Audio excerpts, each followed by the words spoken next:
Hey everyone! Guess what I've decided to do this week? That's right, I'm leaving town. I've had enough with big city living, so I'm moving to a small town far away. It's called Funnyville. It definitely wasn't called Funnyville.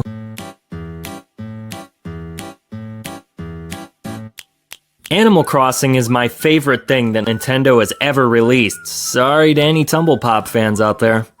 The franchise has been around since 2001, and since then has amassed a cult following, as well as spawning multiple mainline titles and side games, merchandise, comics, and even an animated movie.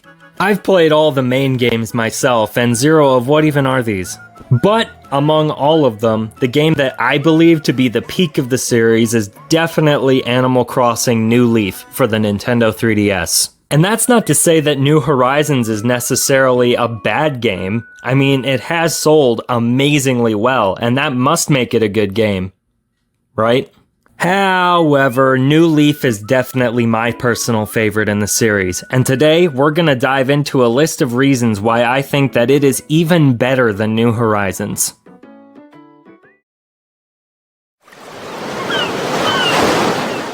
What New Horizons does differently from the rest of the series is that you're stranded on a desert island that you gradually build into your own fully customized town, done mostly by grinding.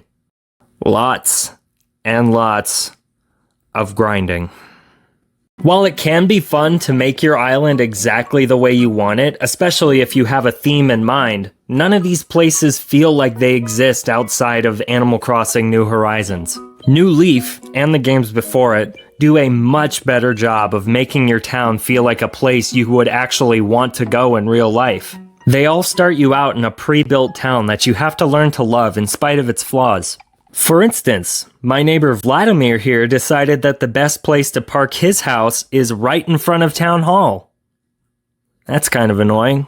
But it's these little inconveniences that make Animal Crossing what it is. If you take them away, then the game just becomes boring.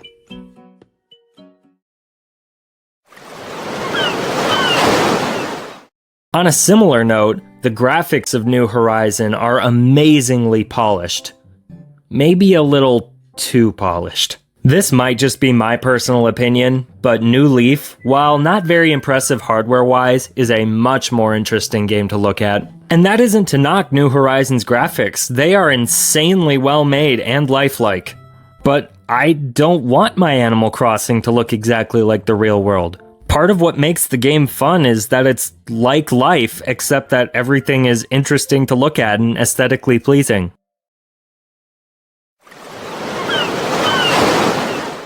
The soundtrack is a very important piece of not just Animal Crossing, but any video game. It's vital in setting the atmosphere, and I believe that New Leaf does this much better than New Horizons.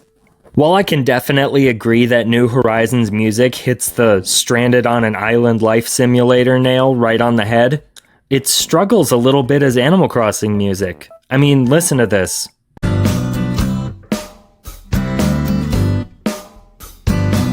This sounds like a Whole Foods commercial.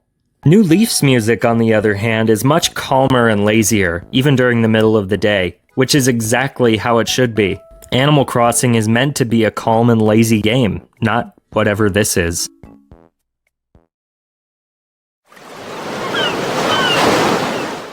New Horizons villagers are boring.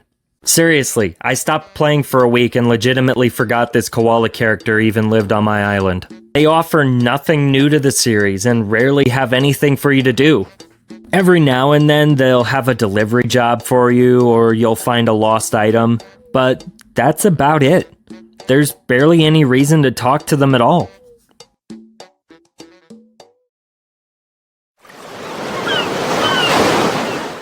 Animal Crossing New Horizons starts you out with a blank canvas to build your town on however you like. The game also has a ton of flexibility in how you can customize your island, like placing furniture wherever you want and even reshaping the landscape altogether. While this is quite impressive, all the options can be a little bit overwhelming, especially for people who are new to the franchise. Part of what made customization in New Leaf so much fun was trying to work around the limitations of the game and the hardware. If there's nothing you can't do, then why bother doing anything at all?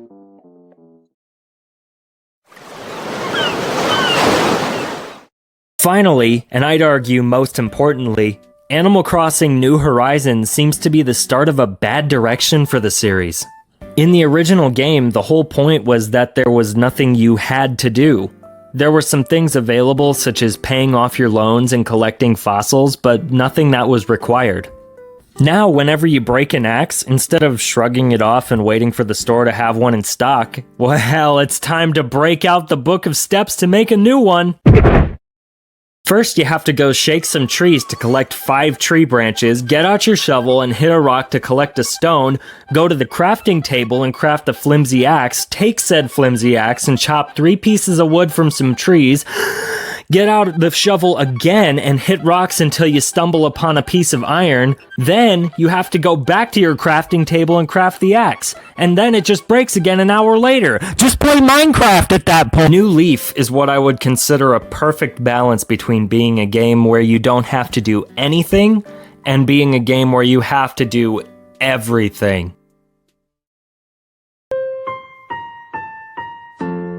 It's a shame that New Horizons doesn't quite live up to my standard. Now, does this mean that I'll abandon the game and go back to playing New Leaf?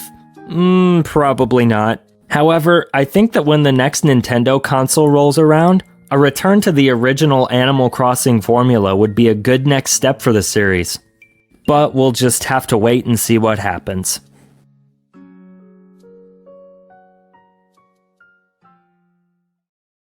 Alrighty, it's time to tally up the number of times I've said the words Animal Crossing in this video. Animal Crossing, Animal Crossing, Animal Crossing, Animal Crossing, Animal Crossing, Animal Crossing, Animal Crossing, Animal Crossing, Animal Crossing, Animal Crossing, Animal Crossing, Animal Crossing, Animal Crossing. 13.